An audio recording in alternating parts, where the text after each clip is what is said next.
बाकी लोग राणा को उस तरह से नहीं देखते थे। अभिनव और उसके सारे साथी इस वक्त मिलकर उस जासूस को ढूंढने की कोशिश कर रहे थे जो उनकी टीम में रहकर दिक्पाल के लिए काम कर रहा था।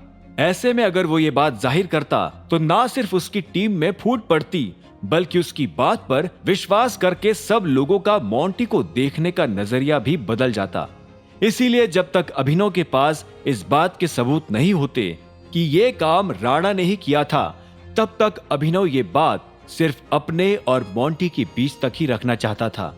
वो नहीं चाहता था कि इस बात का बुरा असर टीम के किसी और आदमी पर भी हो। अभिनव, कुछ बोलोगे?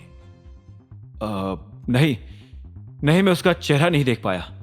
वो काफी दूर था, लेकिन उसने मुझे भी मारने की कोशिश की थी। यह सुनते ही अलायना ने एक गहरी सांस ली और बोली, ठीक है, चिंता की कोई बात नहीं है। टीम के जो बड़े हैं वो इस मैटर को रिजॉल्व कर लेंगे। फिलहाल हमें उस जासूस को ढूंढना चाहिए। शायद उसके जरिए हमें इस केस के बारे में कुछ पता चल जाए। तुम ठीक कह रही हो। पर तुम्हें क्या लगता है, जासूस कोई बूढ़ा आदमी होगा या फिर कोई जवान?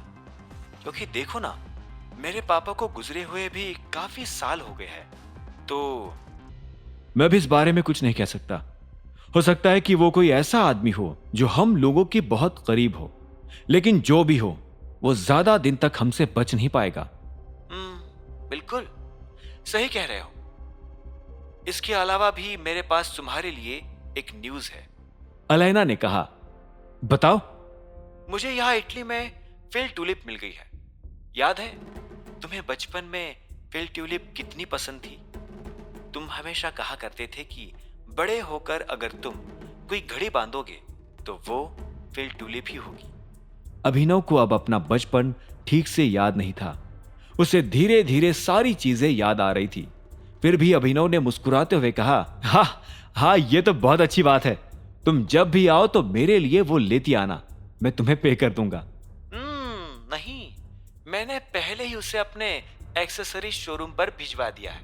तुम आज ही जाकर उसे ले सकते हो। मैंने मैनेजर को बोल दिया है कि तुम आज आने वाले हो। अलायना ने मुस्कुराते हुए कहा। यह सुनते ही अभिनव भी खुश हो गया और बोला, यू आर आउटस्टैंडिंग। इतना सब कैसे प्लान कर लेती हो यार? और अगर आज मैं जाकर वॉच नहीं ले पाया तो मैं उन्हें यह भी इन्फॉर्म कर दूंगी। मैं तो बस तुम्हें सरप्राइज देना चाहती थी। वैसे भी ये वॉच मेरी तरफ से तुम्हारे लिए गिफ्ट है, तुम्हारा वेलकम गिफ्ट। अलायना ने कहा। यह सुनते ही अभिनव को हंसी आ गई। उसने कहा, थैंक्स नंदिता, मैं आज ही वो वॉच ले लूंगा। And once again thank you for the gift. Abhinav ने कहा और मन ही मन ये भी सोचने लगा कि उसे अलायना को उसके बर्थडे पर क्या गिफ्ट देना चाहिए। चलो अभी मुझे जाना है, फिर बात करते हैं, बाय। अलायना ने कहा और फोन काट दिया। जैसे ही अलायना ने फोन रखा तो इतने में ही अभिनव के फोन पर मोंटी का फोन आने लगा। अभिनव ने फोन उठाया और बोला, हाँ मोंटी, देवेन के साथ क्या बात हुई? वही बात हुई जो हमने फिक्स की थी। मैंने उसे बहुत समझाने की कोशिश की, लेकिन वो माना ही नहीं। उसे लग रहा था कि मैं तुम दोनों के बीच में आकर गलत कर रहा हूं। वो तुमसे डायरेक्ट बात करना चाहता था, इसलिए तुम्हारा फोन नंबर मांग रहा है। यह सुनते ही अभिनव को हंसी आ गई और उसने कहा, सीरियसली? तो वो अब टाइगर से बात करना चाहता है?